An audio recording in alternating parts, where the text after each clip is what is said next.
Good day to you all. ஆங்கிலம் கற்கும் நம் ஒவ்வொருவரும் நாம் பேசும்போது சரி எழுதும் போது சரி we have progressed, அதாவது நம்மிடம் தொழில்சார் புரிதல்கள் உண்டு என்பதை மற்றவர்களுக்கு எடுத்து காட்ட வேண்டுமாயின் ஆங்கிலத்தில் எவ்வகையான சொற்பிரயோகங்களை பயன்படுத்த வேண்டும் என்பதைத்தான் என்று பார்க்க போன்றோம். அதாவது நீங்க நினைக்கலாம், what does it mean by progress? வாங்க பார்க்கலாம். PROGRASPS. இங்க இந்த pro என்பதில் PRO என்பதை perseverance விடாமுயற்சி, resilience நெகிழ்ச்சித்தன்மை, obedience கீழ்ப்படிவு என்பவற்றையும், grasped என்ற generosity தாராள குணம், rapport நல்லுறவு, acceptance ஏற்றுக்கொள்ளும் தன்மை, sympathy இரக்கம் அல்லது பச்சாத்தாபம் அனுதாபம் அப்படி சொல்லலாம், patience பொறுமை, satisfaction திருப்தி. இதெல்லாம் எங்கள்கிட்ட இருக்கு அப்படிங்கறத காட்டுறதுக்கு நம்ம ஆங்கிலத்துல ஸ்பெசிபிக்கலி செலக்டட் வேர்ட்ஸ் எங்களுடைய பேச்சு வழக்கிலோ அல்லது எழுதும் போதோ பயன்படுத்தி கொள்வோம். அவை எவை என்பதுதான் இன்றைய லெசன். இந்த வீடியோ உங்களுக்கு பயனுள்ளதாக இருக்குமாயின் மறக்காம இப்பவே லைக் பண்ணி மற்றவர்களும் பயனுடைய ஷேர் பண்ணிக்கொள்ளுங்க. ஷேர் பண்ணுவதோடு மட்டும் விடாது, அவர்களுடன் சேர்ந்து நீங்களும் பயிற்சி பெற்றுக் கொள்ளுங்கள். Practice makes you perfect. Now let's move on to the video. இப்ப நீங்க எல்லாரும் ஆவலா இருக்கிற அந்த வேர்ட்ஸ் தான் நாங்க இன்னைக்கு பார்ப்போம். உங்களுக்கு தெரியும், நாங்க WH question words வந்துட்டு சிம்பிளா கொஞ்சம் படிப்போம். என்னென்ன? what, where, when, who, how, which இன்னும் எத்தனையோ இருக்கு. இந்த லொத்தையும் யோசிச்சு பாருங்க. இது எல்லாம் என்ன? WH question words. இந்த WH question words இவ்வளோத்தோடையும் நீங்க ever அப்படிங்கிற ஒரு சொல்ல சேர்த்து கொண்டீங்கன்னா உங்களுக்கு என்ன கிடைக்கும்? whatever, wherever, whoever, whenever, however, whichever என்னும் சொற்கள் கிடைக்கும். இவற்றின் அர்த்தம் என்ன? whatever இது வாயிலும், wherever எங்கே என்றாலும், whoever யாராகிலும், whenever எப்பொழுதாகிலும், whichever எதுவாகிலும், however எப்படியாகிலும். இது தவிரவும் இவற்றுக்கு வேறு அர்த்தங்கள் உண்டு. தனித்தனி வீடியோவாகவே ஒவ்வொன்றையும் நாம் பார்ப்போம். அப்போது அதை பற்றி தெரிந்து கொள்ளலாம். அப்போ இதுல இருந்து உங்களுக்கு விளங்குவது என்ன? நாங்க ஏற்கனவே ப்ரோக்ராஸ் என்றதுல பார்த்த அவ்வளவு குணமும் எங்கள்கிட்ட இருக்கு என்பதுதான். யாராவது எது உனக்கு வேணும், எது என்றாலும் பரவாயில்ல, whatever. எங்க போக விரும்புற? wherever. யார் உன்னோட இருக்கணும்னு நினைக்கிறேன்? whoever. யாருக்கு உதவணும் என்று நினைக்கிறேன்? whoever. எப்படி பயணம் செய்யணும் விரும்புற? however. டீ வேணுமா, காஃபி வேணுமா? whichever. இப்ப தூங்க போறியா, லேட்டா தூங்குறியா? whenever. அது உங்கள்ட்ட இருக்கிற தாராள குணம். ஒரு மற்றவரோட நீங்க நல்லுறவா இருக்கிறீங்க, ஏற்றுக்கொள்றீங்க, கீழ்ப்படிவு உங்கள்ட்ட இருக்குது, பொறுமையா இருக்கிறீங்க, திருப்தியா இருக்கிறீங்க என்றதெல்லாம் இதன் மூலம் வெளிப்படுத்துறீங்க. இந்த வகையில் whatever, wherever, whenever, whoever, however, whichever இவற்றையெல்லாம் நம்முடைய நடைமுறை வாழ்க்கையில் எவ்வாறு சரளமாக ஆங்கிலத்தில் பயன்படுத்திக் கொள்ளலாம் என்பது பற்றி ஏற்கனவே தெளிவான வீடியோக்கள் வெளியிடப்பட்டுள்ளன. அவை அனைத்தையும் உள்ளடக்கியதாக பிளேலிஸ்ட் ஒன்றும் உருவாக்கப்பட்டுள்ளது. இவற்றினுடைய லிங்க்ஸ் டிஸ்கிரிப்ஷனில் கொடுக்கின்றேன். பார்வையிடாதவர்கள் பார்வையிட்டு பயனடையுங்கள். உங்களுக்கு அவை தொடர்பான சந்தேகங்கள் ஏதாவது இருப்பின் மறக்காம கமெண்ட் பண்ணுங்க. I will help you. இன்று நாம் whomever அப்படின்னா என்ன, இதை நாம் நம்முடைய நடைமுறை வாழ்க்கையில் எவ்வாறு தவறின்றி பயன்படுத்திக் கொள்ளலாம், how can we use this without making mistakes அப்படின்னு பார்க்க போறோம். whom அதாவது யாரை, எவர் என்றால் எப்பொழுதும் இந்த இரண்டு சொற்களையும் இணைத்து உருவாக்கப்பட்ட ஒரு சொல் ஒன் வேர்ட் தான் ஹோமெவர். இடையில இடைவெளி விட்டு எழுத கூடாது. அப்போ இந்த ஹோமெவர் என்பது எப்படியான தமிழர்த்தங்களை கொள்ளும்? யாரை ஆகிலும், யாருக்கு ஆகிலும், யாருடன் ஆகிலும், யாராக இருந்தாலும் போன்ற தமிழ் அர்த்தங்களை பெற்றுக்கொள்ளும். ஹூ எவர் என்பதற்கும் ஹூமெவர் என்பதற்கும் என்ன வேறுபாடு? ஏற்கனவே ஹூ எவர் வாக்கியம் இது போன்ற அர்த்தங்களை நாம் படித்திருக்கின்றோம். அப்போ என்னதான் வேறுபாடு? வாங்க பார்க்கலாம். ஒற்றுமை என்று சொன்னால் இரண்டுமே ப்ரோனவுன் பிரதிபெயர் சொற்கள் தான். வேற்றுமை என்ன? whoever, it is a subject of a verb.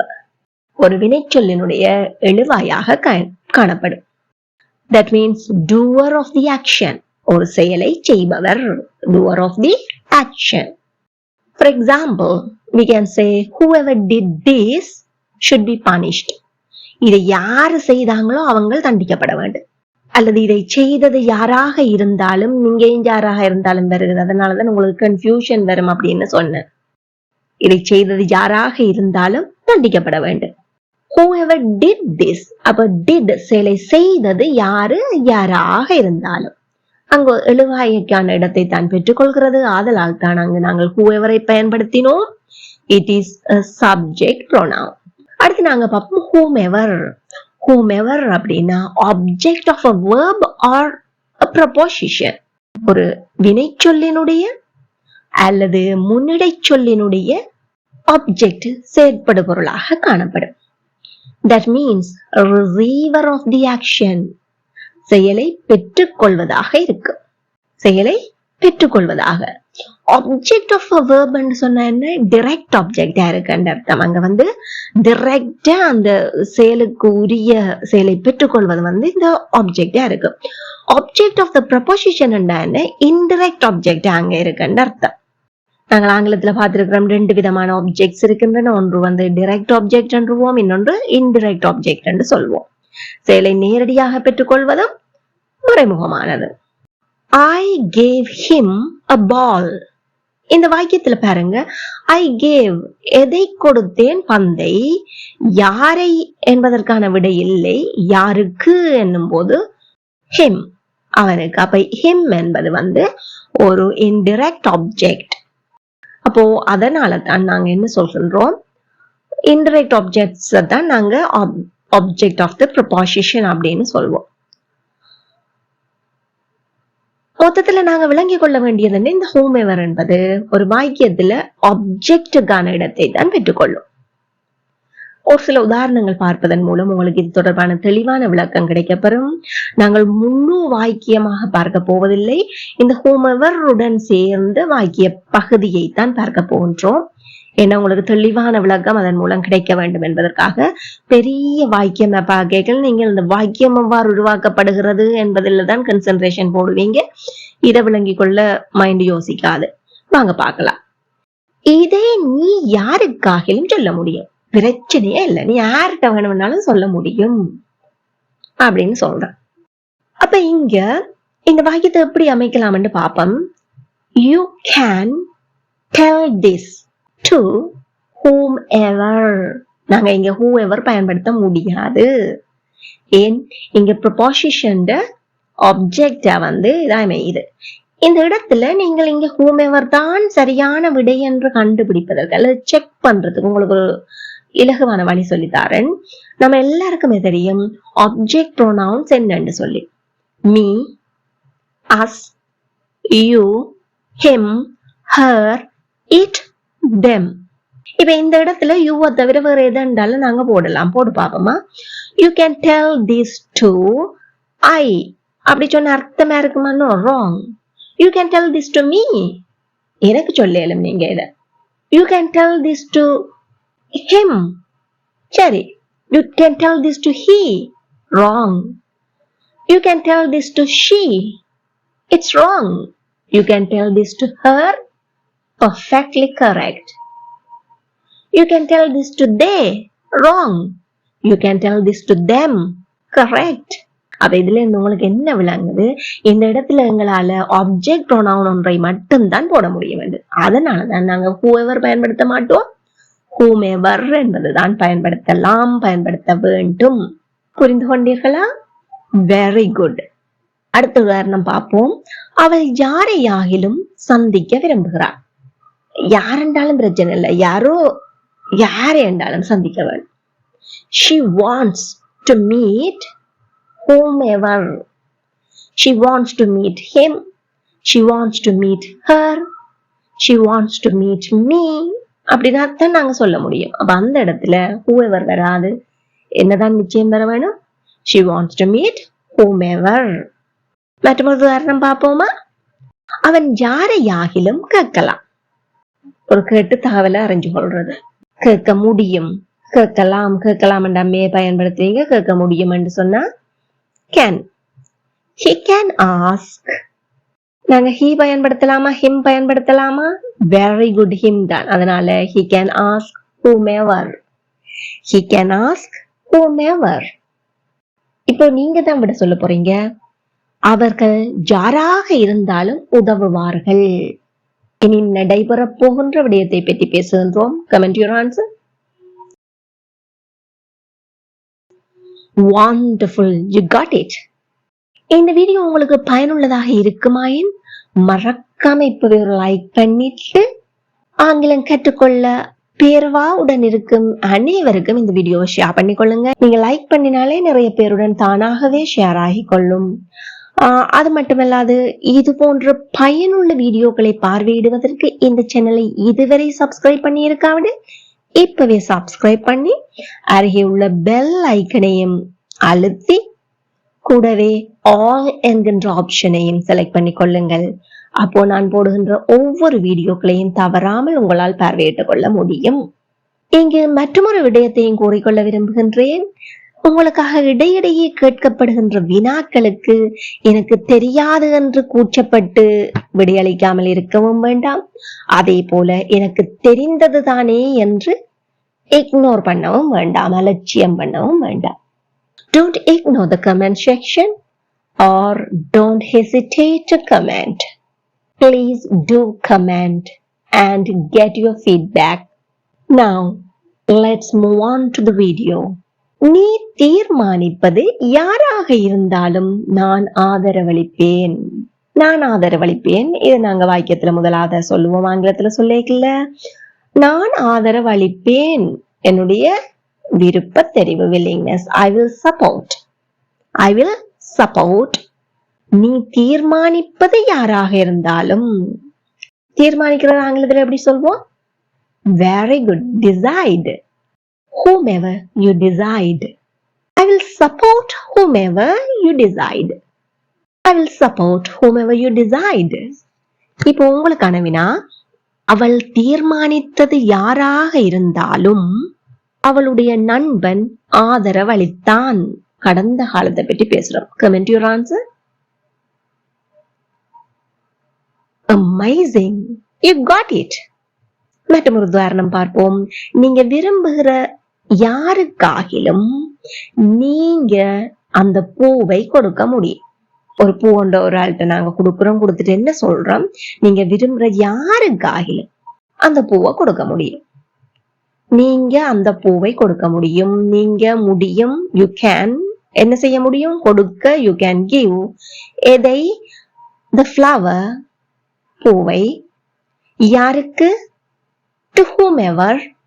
நீங்கள் விரும்புகிறவராக அவர் இருக்க வேண்டும். அப்ப to whomever you like. சொல்லி பார்ப்போமா? You can give the flower to whomever you like. You can give the flower to whomever you like. இப்ப நான் ஒரு பூவை கொடுத்து போட்டு அந்த பூவை நீங்க விரும்புற யார்கிட்டயாவது கொடுக்க முடியும் அப்படின்னு சொல்றேன். You can give the flower to whomever you like. ரொம்ப இலவா இருக்கா? இந்த வீடியோ உங்களுக்கு பிடிச்சிருந்தா மறக்காம ஒரு லைக் பண்ணுங்க. உங்களுக்கான வினா, நீ விரும்பும் யாருக்காகிலும் நீ இந்த போனை கொடுக்க வேண்டும். ஒரு கட்டளையாகவே சொல்றேன். கட்டாயம் செய்யணும். Comment your answer. Wonderful. Now let's see another example. நீ தெரிவு செய்யும் யாருக்கு ஆகிலும் இந்த புத்தகத்தை கொடு. அப்ப இந்த புத்தகத்தை கொடு கட்டளை. give this book, give this book. நீ தெரிவு செய்கின்ற யாருக்காகிலும். to whomever you choose, to whomever you choose. இப்போ உங்களுக்கான வினா, அவள் தெரிவு செய்யும் யாருக்காகிலும் அவளுடைய புத்தகங்களை கொடுக்க முடியும். Comment your answer. Splendid. Let's see another example. விருந்திற்கு உனக்கு வேண்டியவர் யாரையாகிலும் நீ அழைக்க முடியும். விருந்துக்கு உனக்கு வேண்டியவர் யாரையாகிலும் நீ அழைக்க முடியும். நீ அழைக்க முடியும். You can invite. You can invite. Whomever you want. உனக்கு வேண்டியவர் எதற்கு? விருந்திற்கு. To the party. You can invite whomever you want to the party. Again, you can invite whomever you want to the party. நீ விரும்பிய யாருடனாகிலும் உன்னால் பேச முடியும். உன்னால் பேச முடியும். You can talk யாருடனாகிலும் with whomever you like. You can talk with whomever you like. Again, you can talk with whomever you like. இந்த இடத்துல ஸ்பீக் அங்க பயன்படுத்தணும், டாக் அங்க பயன்படுத்தணும் என்று சொல்லி ஏற்கனவே ஒரு வீடியோ வெளியிட்டுள்ளேன். அந்த வீடியோவில் உங்களுக்கு தெளிவாக டாக் டு, டாக் வித் என்பவற்றுக்கு இடையிலான வேறுபாடு என்ன, அவற்றை எங்கெங்கு பயன்படுத்த வேண்டும் என்பது தொடர்பான விளக்கம் கொடுக்கப்பட்டுள்ளது. லிங்க் டிஸ்கிரிப்ஷனில் கொடுக்கின்றேன், பாருங்கள், பார்த்து பயனடைந்து கொள்ளுங்கள். நீ விரும்பிய யாருடனாகிலும் உன்னால் பேச முடியும். You can talk with whomever you like. விட்டு சத்தமா சொல்லி பாருங்க. Talk with whomever you like. You can talk with whomever you like. இப்போ உங்களுக்கான வினா, அவன் விரும்பிய யாருடனாகிலும் அவனால் ஆட முடியும். Comment your answer. Marvelous. நீ இதற்காக தெரிவு செய்து இருப்பது யாராக இருந்தாலும் நான் உற்று நோக்க அல்லது கவனிக்க விரும்புகிறேன். தெரிவு செய்தது யாராக இருந்தாலும் நான் அவங்களை ஒப்சர்வ் பண்ண போறேன், கவனிக்க விரும்புகிறேன். நான் விரும்புகிறேன், ஐ லைக் டு அப்சர்வ். நான் கவனிக்க விரும்புகிறேன், ஐ லைக் டு அப்சர்வ். யாராக இருந்தாலும் whomever you have selected for this. தெரிவு செய்து இருப்பது, have selected. I like to observe whomever you have selected for this because this task is very important. ஒரு முக்கியமான டாஸ்கை செய்யறதுக்காக செலக்ட் பண்ணி இருக்கிறாங்க. அவங்க அதுக்கு லாயக்கானவங்களா, அது suitable for that என்பதை பற்றி நான் அவதானிக்க வேண்டும். I like to observe. I like to observe whomever you have selected for this. Again, I like to observe whomever you have selected for this. இப்போ உங்களுக்கான வினா, அவள் இந்த போட்டிக்காக தெரிவு செய்து இருப்பது யாராக இருந்தாலும் நான் பயிற்சி கொடுக்க விரும்புகிறேன். அங்க கவனிக்க விரும்பினா நீங்க என்னது, பயிற்சி கொடுக்க விரும்புகிறேன். முதலாவது வாக்கியத்துல நாங்கள் for this என்று சிம்பிளா சொல்லிட்டு, நீங்க என்ன இந்த போட்டிக்காக, போட்டியை நாங்க எப்படி ஆங்கிலத்துல சொல்லுவோம், competition. Now comment your answer. Very good. மேலும் உதாரணங்கள் பார்ப்போம். இந்த வீடியோ உங்களுக்கு பயனுள்ளதாக இருந்தால் மறக்காம ஒரு லைக் பண்ணிடுங்க. அவன் தெரிவு செய்த யாரையாகிலும் திருமணம் செய்வதற்கு அவன் சுதந்திரம் உள்ளவனாக இருந்தான். ஒரு ஆளை பற்றி நாங்க கதை கேட்க அவர் எப்படி வளர்ந்தாருன்றவற்றை வளர்ப்பு பற்றி சொல்றோம். அவன் தெரிவு செய்த யாரையாகிலும் திருமணம் செய்வதற்கு அவன் சுதந்திரம் உள்ளவனாக இருந்தான். அவன் சுதந்திரம் உள்ளவனாக இருந்தான். He was free. He was free. He was free. எதற்கு சுதந்திரம் உள்ளவனாக இருந்தான்? திருமணம் செய்வதற்கு. To marry. He was free to marry யாரையாகிலும் whomever அவன் தெரிவு செய்த கடந்த காலத்துல he chose chose இறந்த கால வடிவம் choose என்ற இறந்த கால வடிவம் தான் chose. மறுபடி சொல்லி பார்ப்போமா? He was free to marry whomever he chose. எல்லாரும் வாய் விட்டு சத்தமா சொல்லி பாருங்க. He was free to marry whomever he chose. Again, he was free to marry whomever he chose. இப்ப உங்களுக்கான வினா, அவள் தெரிவு செய்யும் யாரையாகிலும் திருமணம் செய்வதற்கு அவள் சுதந்திரம் உள்ளவளாக இருக்கிறாள். Present. Comment your answer.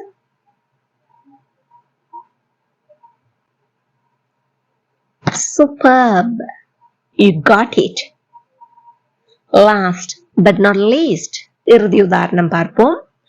இந்த தீர்மானம் நாம் தெரிவு செய்வது யாராக இருந்தாலும் பாதிக்கும். நாங்க தெரிவு செய்யறது யாரா இருந்தாலும் நாங்க இப்ப எடுத்திருக்கிற இந்த தீர்மானம் என்ன செய்யும்? பாதிக்கத்தான் போகுது. We feel sorry for that. இந்த தீர்மானம், this decision, பாதிக்கும், will affect யாரையாகிலும் whomever we choose. நாம் யாரைத்தான் தெரிவு செய்தாலும் பாதிக்கும். This decision will affect whomever we choose. எல்லாரும் வாய் விட்டு சத்தமா சொல்லுங்க. This decision will affect whomever we choose. This decision will affect whomever we choose. இந்த வீடியோ உங்களுக்கு பயனுள்ளதாக இருந்தா மறக்காம இப்ப ஒரு லைக் பண்ணிட்டு மற்றவர்களும் பயனுடைய ஷேர் பண்ணிக்கொள்ளுங்க. இந்த வீடியோ தொடர்பாக whomever என்பதை எவ்வாறு பயன்படுத்துவது நம்முடைய நடைமுறை வாழ்க்கையில் என்பது தொடர்பாக உங்களுக்கு ஏதாவது சந்தேகங்கள் இருப்பின் don't hesitate, please do comment. இதே போல மேலும் பல பயனுள்ள வீடியோக்களை பார்வையிட இந்த சேனலை இதுவரை சப்ஸ்கிரைப் பண்ணி இருக்காவிடில் இப்பவே சப்ஸ்கிரைப் பண்ணி அருகே உள்ள பெல் ஐக்கனையும் அழுத்தி கூடவே ஆல் என்கின்ற ஆப்ஷனையும் select பண்ணிக்கொள்ளுங்கள். Thank you for watching.